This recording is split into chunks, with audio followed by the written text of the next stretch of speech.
Hello, and welcome back to the Mobile Motorbike Mechanic channel. I'm Steve, and today we're heading off, it's a beautiful day actually, and we're heading off to Redditch today to go and look at an XR250, do the rear wheel bearings. The customer wants us to change the rear wheel bearings, and I think he also wants us to just check the valve clearances on it. So we'll see you when we get there.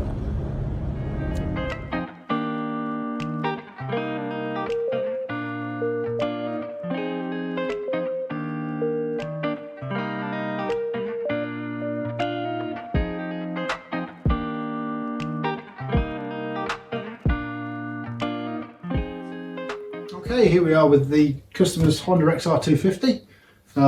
These have already put it on the stand for us, so thank him for that. So what we're going to do is we've got to remove the rear wheel, take the wheel bearings and wheel seals out, replace those, and he also wants us to check the intake and exhaust valves just to make sure the clearances are okay. So we'll do that as well. Engine's nice and cold, you don't want a hot engine when you do valve clearances, so that's all good. Yeah, so we'll get into it.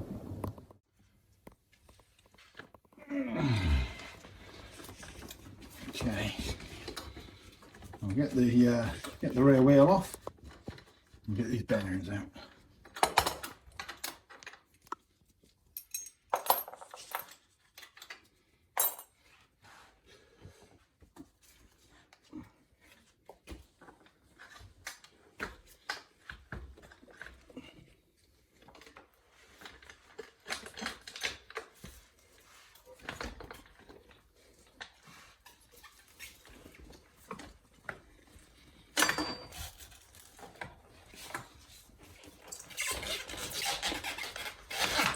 Still going to come past the shark fin. Okay, so I'll have to get that shark fin off the moment.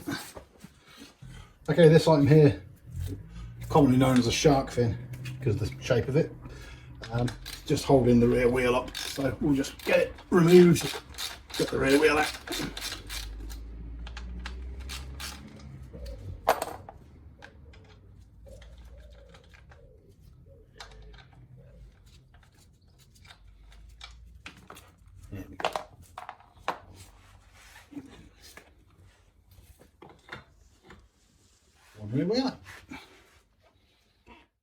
So this is the seal, the wheel seal that we've got to get out, and the bearings underneath it. And then on the other side, same again. This is the seal and then the bearing underneath it. So we'll pop those out and get them replaced and get the wheel back in here. Sealing. Yeah, it's not looking all that shiny and bright in there. It definitely needs replacing, I think. So I'll get that done now.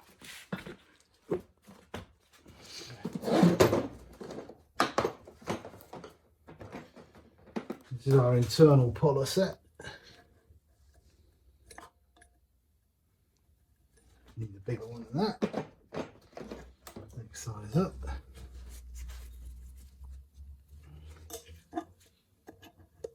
There's a little lip, and that's the back of the bearing. You just want to catch it on that little lip. And then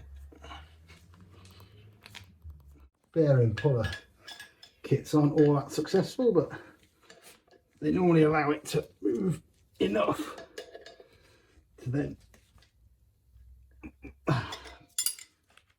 be able to get a drift in from the back.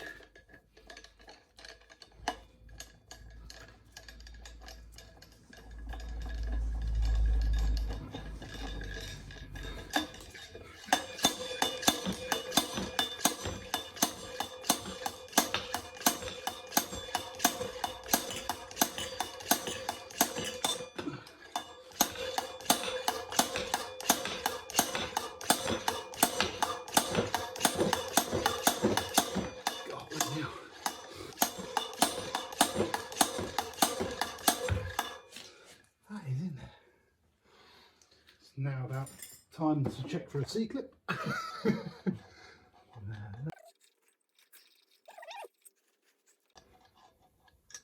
It's just worked itself in.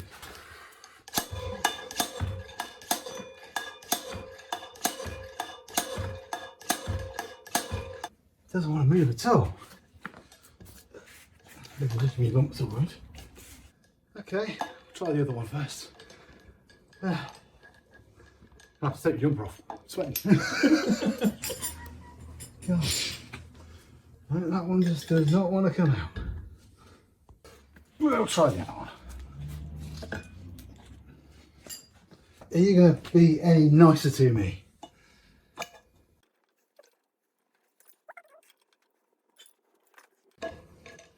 Straight out in one, this one. Honest.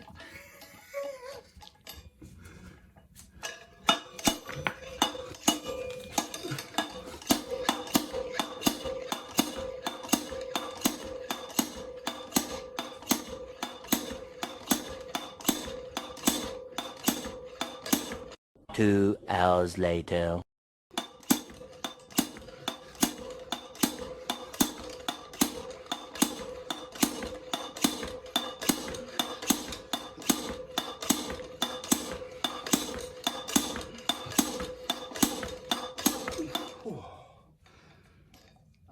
Bloody hell.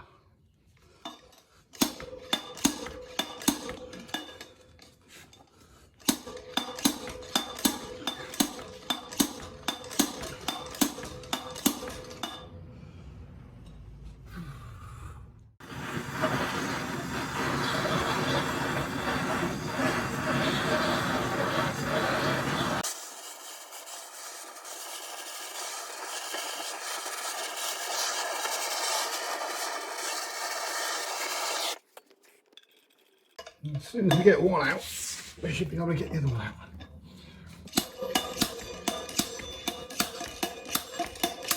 There we go. A little bit of heat. So what the heat's done is the heat has expanded the aluminium just enough to allow, so the aluminium will expand quicker than the steel of the bearing.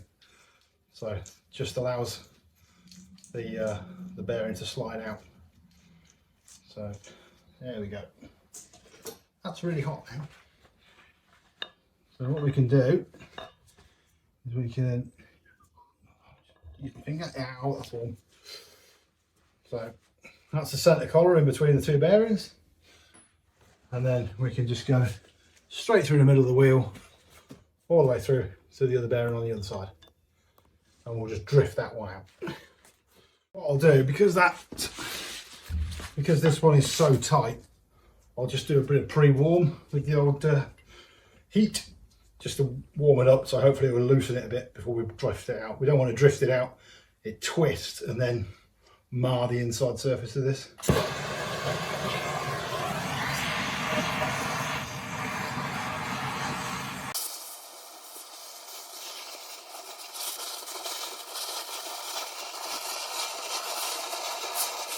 Right, so that's both the bearings out.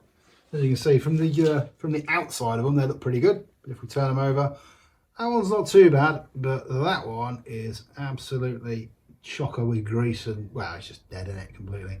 So we'll get the new ones put in, and we'll get the seals put back on top.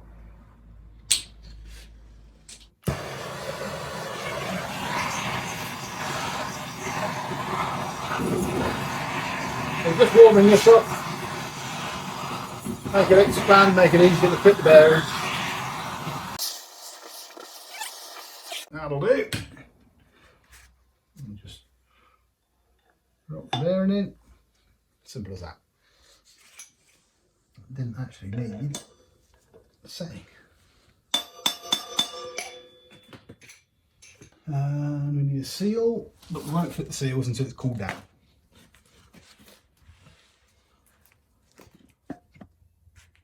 Right. Second bearing, and set up.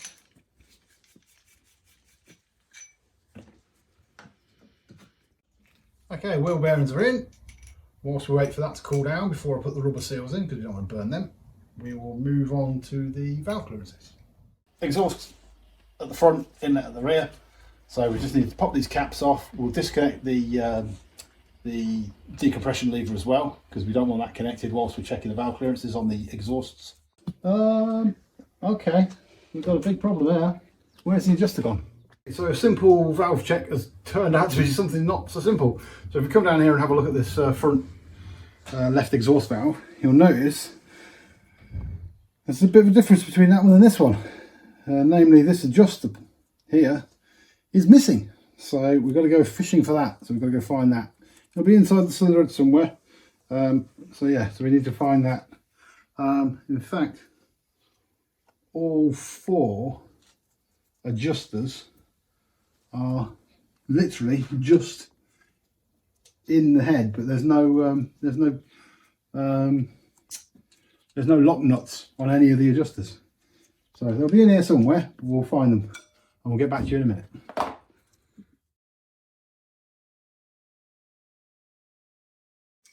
Right, wheels are all nice and cool now, so we'll pop these seals in.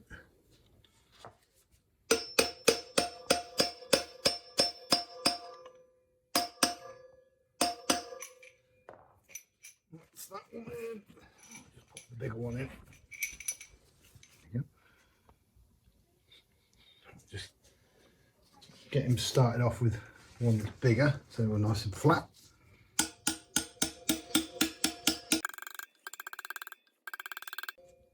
There we go. And just drive him in with the correct size.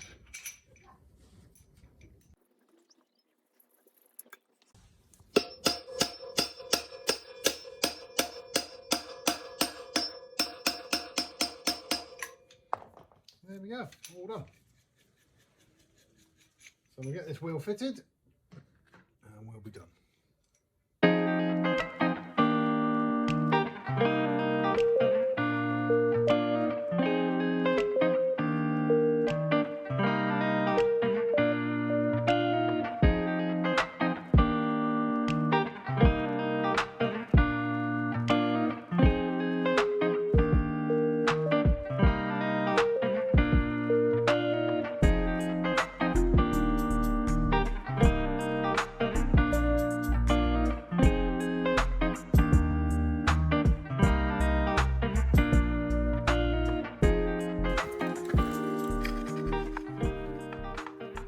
Feels right.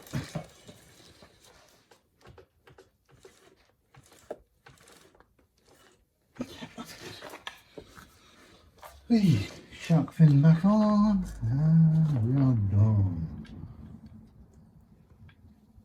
Okay, so rear wheel bearings are all done, all sorted. As you notice, the tank and the seat are still missing because we've got this problem on the cylinder head.